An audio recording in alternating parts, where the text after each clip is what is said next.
Democrats' star witness, Ambassador George Kent, admits that Burisma and Ukraine are corrupt and needed to be investigated. Hello, this is Robert Romano, Vice President of Public Policy with Americans for Limited Government, dailytorch.com.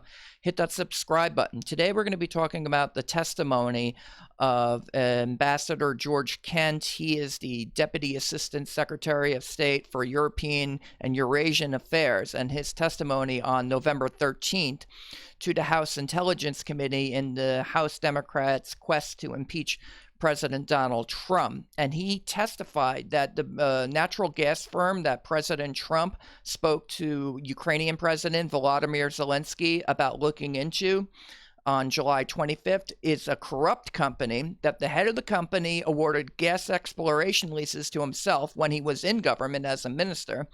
And he is assumed, or the company is assumed, to have bribed prosecutors to make a corruption case against Burisma go away, and that he favored that Ukraine investigate, this is Kent saying, to find out who the corrupt prosecutor was, quote. And again, this is the same company that President Trump spoke to Volodymyr Zelensky about in his July 25th conversation. Just to refresh everybody, here's what Trump said to Zelensky. The other thing, there's a lot of talk about Biden's son, that Biden stopped the prosecution, and a lot of people want to find out about that. So whatever you can do with the Attorney General would be great. Biden went around bragging that he stopped the prosecution. So if you can look at that, it looks horrible to me. And Zelensky replied, I wanted to tell you about the prosecutor, quote. First of all, I understand and I'm knowledgeable about the situation. Since we have won the absolute majority of my parliament, the next prosecutor general will be 100% my person, my candidate, who will be approved by the parliament and will start as a new prosecutor in September. He or she will look into the situation specifically to the company that you mentioned in this issue. The issue of the investigation of the case is actually the issue of making sure to restore honesty. So we will take care of that, and we will work on the investigation of the case. So there Zelensky was saying, yes, we're looking into it. By the way, they weren't even aware of the fact that military assistance had been paused by the Office of Management and Budget at that point. That would not happen for over a month later, if information became public. So here Zelensky was agreeing that, yeah, we're already looking at Burisma, and they had been looking at Burisma for years and years, Ukraine, and that there wasn't an issue with pursuing the investigation because they were already looking at it. Now, the Democrats want to get President Trump removed from office because of this Burisma investigation. Why? Because Hunter Biden, Joe Biden's son, former vice president, he served on the board of directors of Burisma from 2014 to 2019, and because Joe Biden bragged to the Council of Foreign Relations that he had the prosecutor general, Victor Shokin, who says in a sworn affidavit in European court that he was investigating Burisma, and that's why he got fired. And Biden says that he got Shokin fired by threatening $1.2 billion of loan guarantees to Ukraine. Now, in the phone call, Trump says, that sounds horrible to me. And I think he's right. I think that actually this does kind of look fishy, whatever Biden was up to getting Shokin fired. Shokin says he was fired because he was investigating Burisma. And Biden's son just so happens to work for Burisma.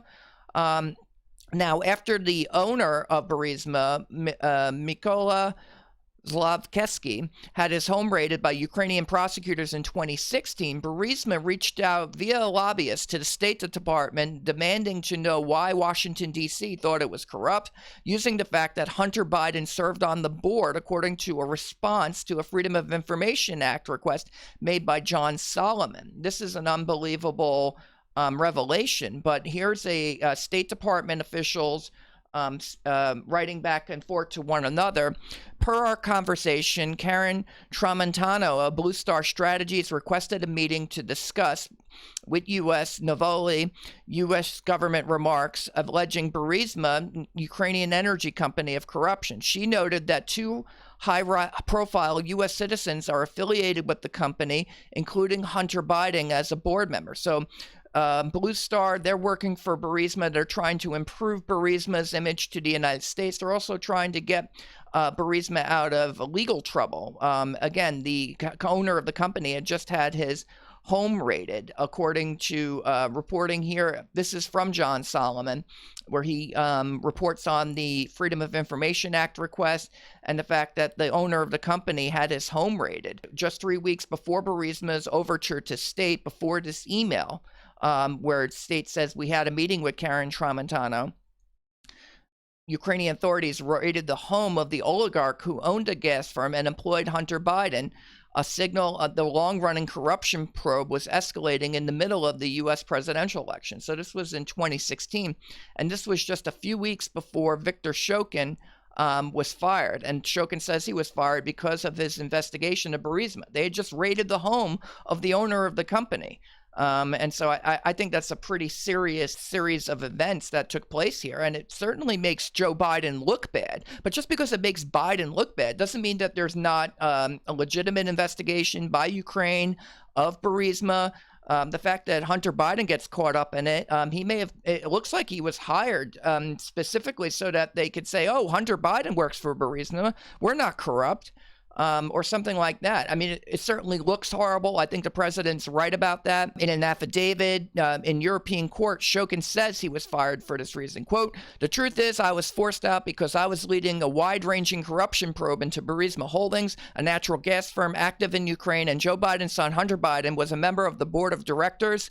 On several occasions, President Poroshenko asked to have a look at the case against Burisma and consider the possibility of winding down the investigative actions in respect of this company, but I refused to close this investigation."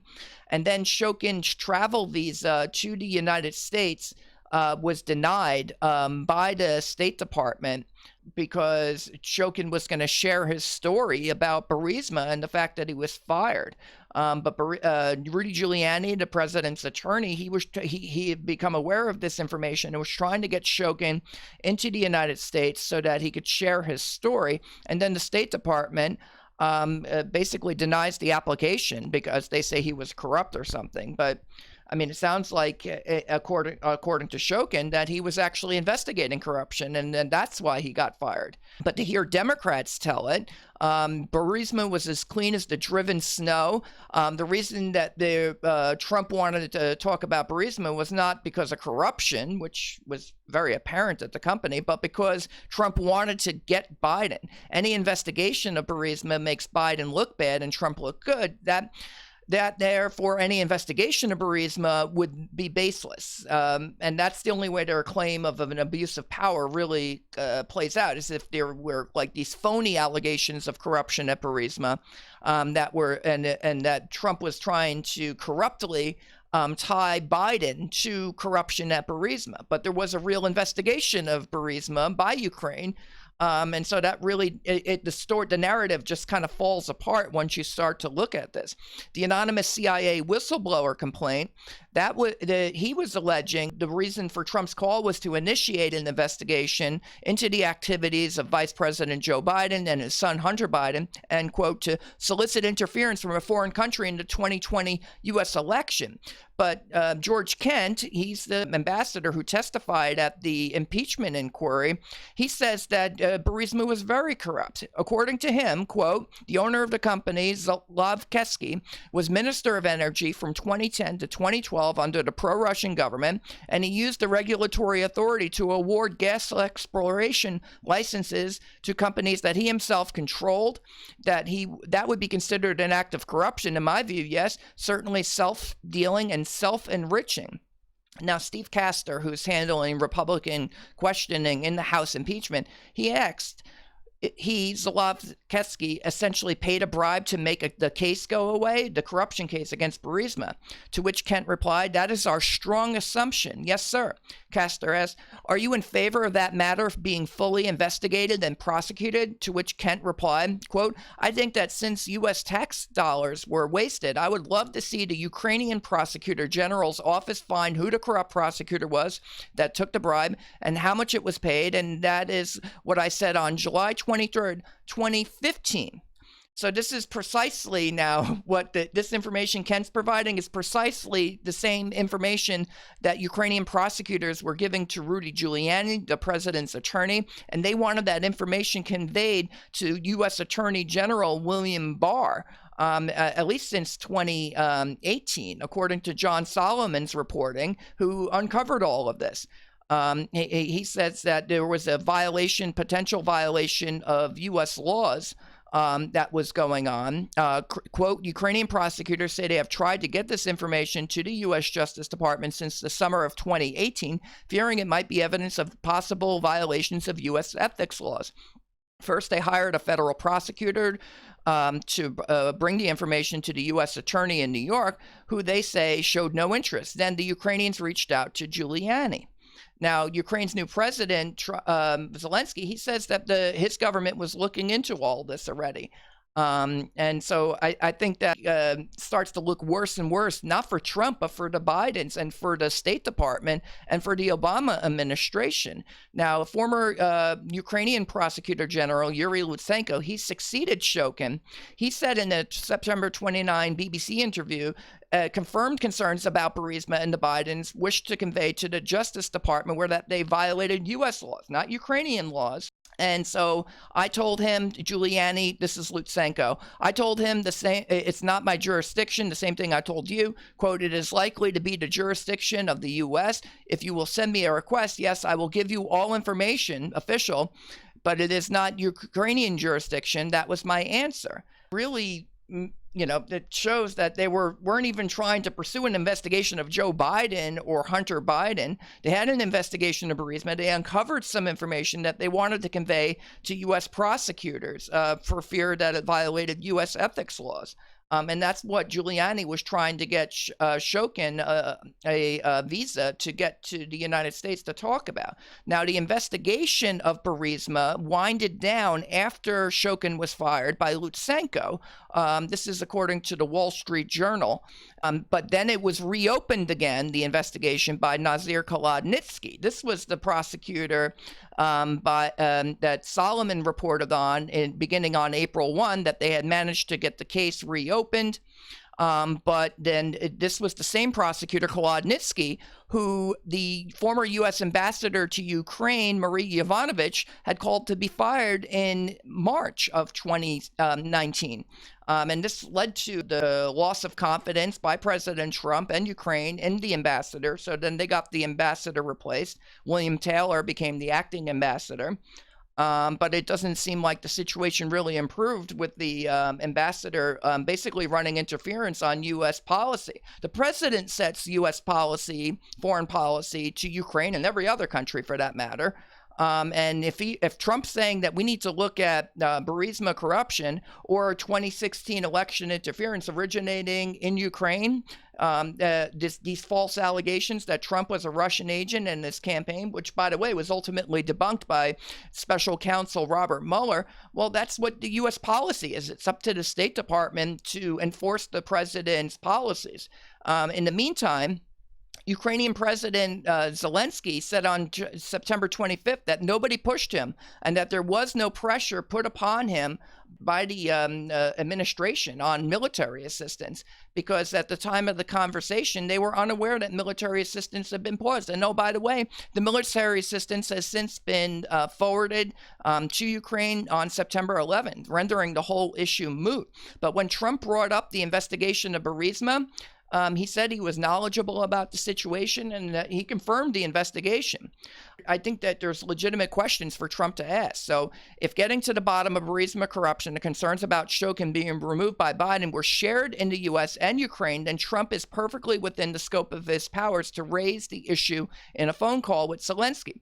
Coupled together with the revelations that the false allegations by intelligence agencies and the Justice Department that Trump and his campaign were Russian agents in 2016 originated in part in Ukraine, leading to the 3-year investigation that of Trump and his administration that tore this country in half. Trump has a duty to re-examine the U.S. relationship with Ukraine. Are they a reliable ally? Now, President Trump, he has the power to decide that under Article 2. He is the executive, and he determines foreign policy. He can make treaties with other countries and other executive agreements. But if there's not a relationship with Ukraine worth pursuing, if they're interfering in our elections, if they're trying to make Trump and Republicans look like Russian agents, to advance their own interest, and they're not really a good ally. And so I would expect that Trump would want Zelensky to get to the bottom of all of this to restore U.S. confidence in Ukraine, that they're not merely, tools of the Democratic Party to be used against their political opponents. And Trump, by the way, he can pause military assistance to Ukraine while he asks these questions and consults with his senior counselors and the U.S. cabinet. I think that that's legitimate. President Trump has an Article 2 duty to enforce the law and to carry on foreign policy, and that's not an impeachable offense, and neither is a disagreement over U.S. policy on Ukraine. Under Article 2, Section 3 of the Constitution, President Trump, quote, shall take care that the laws be faithfully executed. Now, you could disagree with Trump. You can disagree with the policy. You could disagree with the fact that he wanted to take a look at this Burisma company and say, oh, he was doing that to target Democrats. But there appears to have been a legitimate investigation into Burisma, and George Kent, the star witness of the Democrats, confirms it. He says that Burisma was corrupt, that they were awarding contracts to themselves, and that they were bribing prosecutors. And then they hired Hunter Biden, apparently, so that they could improve their image. It was like a public relations move, and to get themselves out of legal trouble, which, by the way, did happen. The investigation into Burisma winded down after Lutsenko took over. And we have to start asking some serious questions about this relationship at the State Department with Ukraine and all this corruption that was going on. It seems like they were picking winners and losers over there, and they may not have actually been getting to the bottom of corruption. They may have been helping to foment corruption, but we're not going to know unless an investigation happens. We have to get to the bottom of what happened. Shokin says he was fired because he was investigating corruption at Burisma, and now George Kent is saying that Burisma was bribing prosecutors to make the case go away. The whole thing stinks. Trump is right. This looks horrible, and he has every duty to look at this. And I'll leave you with the close here. Remarkably, Democrats want Trump removed from office for trying to see that the laws are faithfully executed. And they want to say that the rule of law does not apply to the Bidens because they say it would interfere in the elections. Quote, no one is above the law, House Speaker Nancy Pelosi ironically shouts as justification for the impeachment. Does it sound stupid when Democrats say it? That's the commentary. This is Robert Romano, Vice President of Public Policy with Americans for Limited Government, dailytorch.com. Hit that subscribe button, ring the bell for notifications, and have a good day.